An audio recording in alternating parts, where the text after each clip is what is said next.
Jadi pas jam 2 malam aku tuh mau tidur, terus aku dengar suara orang gali kubur. Hai semuanya, balik lagi di channelku, namaku Salsa. Di video kali ini aku akan cerita tentang pengalamanku tinggal di asrama. Pengalaman yang menyenangkan dan menyeramkan juga. Sebenarnya aku udah pernah bilang di video spesial 100ku kalau aku nggak akan cerita tentang hal-hal yang horor di channel ini, tapi karena suatu hal aku terdorong untuk akhirnya menceritakan ini ke orang-orang. Jadi nanti aku bakal kasih juga alasannya kenapa aku mau nyeritain cerita horor ini ke video channel aku yang juga sebenarnya agak-agak horor. Kenapa alasannya aku terdorong untuk menceritakan ini, nanti aku akan kasih alasannya kenapa di akhir-akhir, jadi pastikan kalian nonton sampai akhir. Aku butuh banyak keberanian untuk bisa videoin ini, recording, editing, sampai akhirnya aku upload di channel YouTubeku. Jadi tolong dukung aku dengan cara like, komen, dan subscribe, dan juga share ke teman-teman kalian supaya makin banyak orang yang bisa tahu channelku dan channelku bisa semakin berkembang. Karena aku sebenarnya orang yang penakut banget, tapi aku memutuskan untuk share ini. Jadi aku butuh banyak keberanian, seriously, butuh banyak keberanian untuk bisa melakukan ini. Jadi tolong please didukung ya. Jadi aku kan anak SIMAK, aku masuk UI lewat jalur mandiri. Makanya aku baru masuk ke asrama itu sekitaran bulan Agustus, awal-awal Agustus gitu aku baru pindah ke asrama. Sementara pas kemarin Maret pandemi kan, terus habis itu aku pulang, dan juga aku pulang waktu liburan akhir semester. Jadi liburan semester 1 ke semester 2 tuh aku juga pulang ke Jogja. Jadi kira-kira aku di asrama itu totalnya selama 6 bulan lah. So let's get into this video. Jadi asrama itu menurut aku tempat yang sangat-sangat nyaman. Aku ketemu banyak orang yang friendly banget kan, karena aku anak rantau, aku sama sekali belum kenal siapa-siapa kan, tapi anak-anak asrama tuh benar-benar ramah-ramah banget. Terus asrama itu juga tempat ngumpul paguyuban aku, jadi hampir setiap malam minggu, kayaknya setiap malam minggu deh pas awal-awal maba banget gitu, benar-benar kami dikumpulin, terus ngobrol bareng, sharing bareng, dan itu tuh jadi kayak keluarga banget. Itu cuma yang di asrama aja, jadi paguyuban itu banyak kumpul di asrama dan bener-bener kerasa banget kekeluargaannya. Kami ngomong pakai bahasa daerah juga, jadi aku kalau ngomong tuh nggak usah difilter gitu.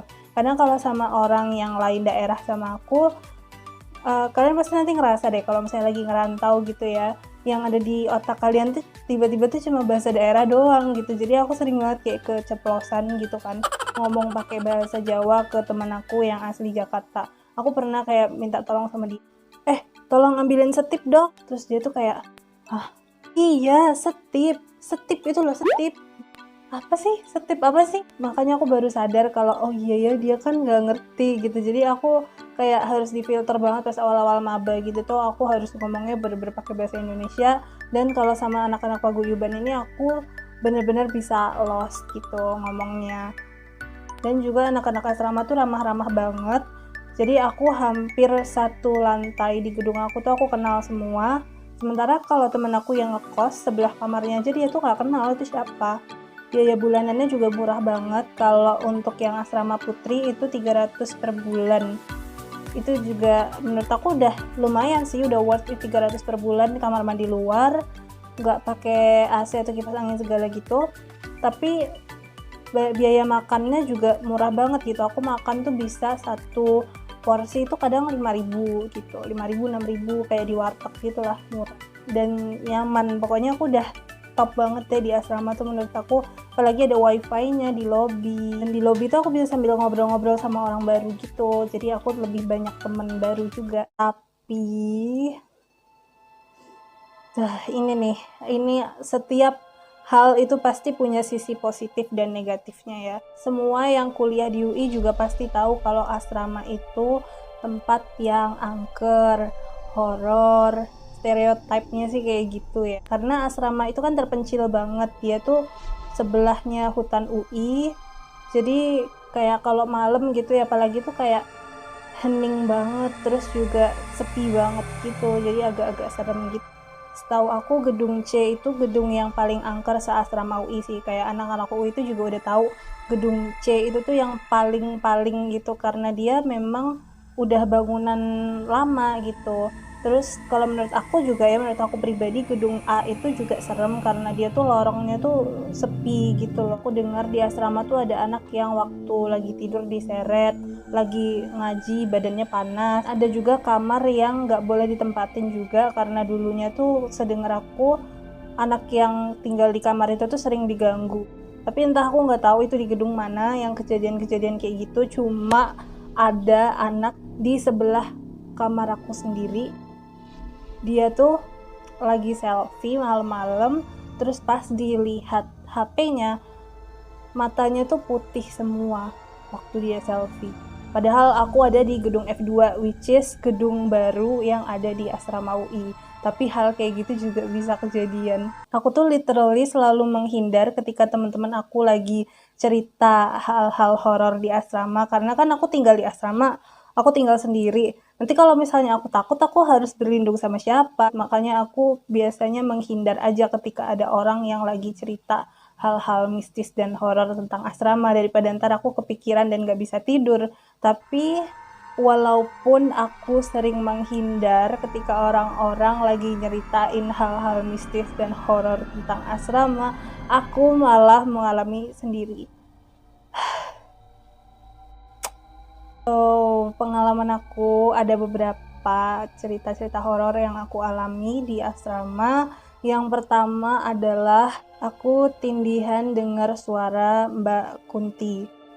Jadi aku punya temen yang tadi lagi selfie malam-malam, terus waktu lihat di HP-nya itu pas hasil selfie-nya ternyata matanya tuh jadi putih semua. Nah dia kan heran kan kenapa itu bisa kejadian, makanya si temen aku tadi itu yang namanya Putri, dia tuh tanya sama temennya dia yang punya indera keenam, yang bisa lihat hal-hal yang kita orang awam nggak bisa lihat. Dia tanya sama si temennya ini, dan katanya memang di belakang gedung kami, di belakang gedung F2 tempatku itu ada Mbak Kuntinya. Dan aku tuh lagi stres banget waktu itu, jadi aku lagi low vibe banget. Aku tuh memang kalau dari SMP gitu ya, aku kalau lagi stres itu tuh pasti sering tindihan. Jadi ketika aku mau ada UN SMP, terus SMA kelas 12 aku sering banget tindihan juga. Dan ini aku lagi kayak lagi stres banget, memang pas lagi zaman maba, aku lagi mau menyesuaikan diri gitu kan sama tempat baru. Makanya aku mungkin stres gitu dan aku jadi tindihan. Tapi aku jarang banget, kayak jarang, hampir nggak pernah gitu ya, tindihan yang sampai aku dengar suara-suara kayak gitu. Untung sih alhamdulillah cuma dengar suara, kalau misalnya aku lihat gitu kayaknya aku langsung pindah saat itu juga gitu. Tapi itu aneh banget sih menurut aku. Makanya aku tuh selalu ngejaga gimana caranya supaya aku nggak stres. Karena kalian bisa bayangin nggak sih, orang lagi stres biasanya kan dia tuh tidur ya untuk mengobati stresnya. Tapi ketika aku tidur, aku malah tindihan. Orang lagi stres terus tindihan, ya tambah stres dong. Soalnya kan nggak bisa istirahat jadinya gitu. Jadi kalau aku stres, tindihan tambah stres, terus itu malah jadi kayak lingkaran setan gitu, jadinya nggak berhenti-berhenti. Makanya aku sebisa mungkin aku menjaga supaya diri aku nggak stres gitu. Nah tapi pas ini kan aku lagi kayak stres banget gitu kan, terus aku tiba-tiba kebangun ya kayak orang tindihan pada umumnya gitu, kebangun terus aku nggak bisa gerak dan aku dengar suara kayak hihihi gitu, ketawa-ketawa kayak gitu ya, kalian tau lah suara ketawanya Mbak Kunti kayak gitu. Dan karena aku memang udah sering tindihan ya, seperti yang aku bilang tadi, aku juga itu bukan pertama kalinya dalam hidupku aku tindihan terus dengar suara-suara kayak gitu sih, cuma jarang banget gitu. Dan aku karena aku udah biasa juga, makanya aku ketika tindihan kayak gitu aku cuma kayak melek, terus kayak bukan yang kayak auzubillahi minasyaitonirrajim gitu, enggak juga gitu. Soalnya aku dulu udah pernah gitu kan, ketika aku tindihan terus aku kayak gitu, itu nggak ngaruh juga gitu karena ya memang aku lagi stres gitu kan.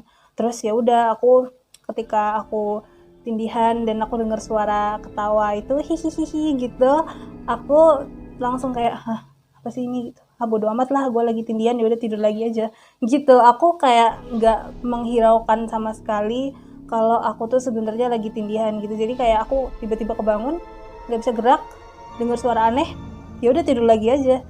Gitu, aku cuma kayak ya udah tidur lagi gitu. Makanya setelah kejadian itu, aku nggak pernah ngalamin tindihan lagi yang sampai dengar suara-suara kayak gitu. Thank God.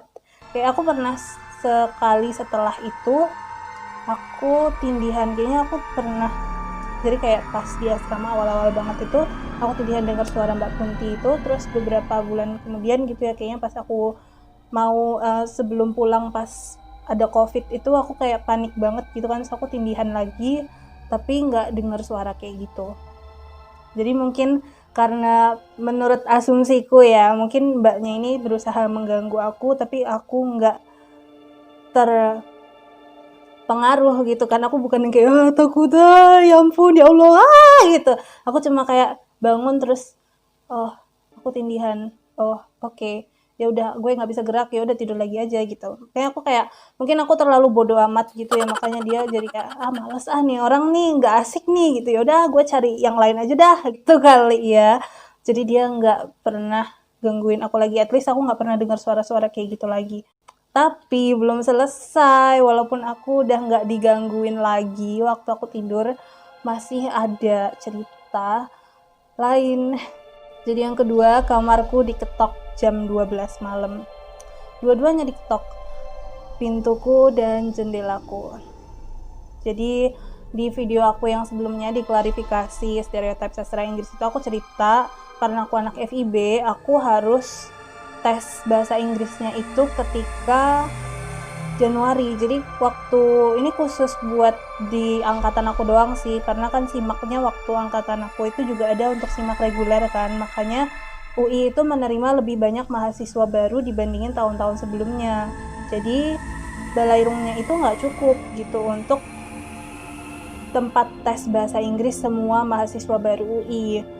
Makanya ketika kan UI kan ngadain tes bahasa Inggris gitu kan buat mabanya. Nah, untuk anak-anak dari fakultas yang lain, mereka itu tesnya tuh bener-bener literally pas lagi mahasiswa baru. Jadi kayak baru-baru masuk banget gitu pas semester 1, mereka pada tes bahasa Inggris gitu. Sementara kalau FIB itu tes bahasa Inggrisnya itu Januari. Jadi Januari awal gitu, pas udah liburan semesteran. Libur semesteran itu sekitaran Desember gitu kan.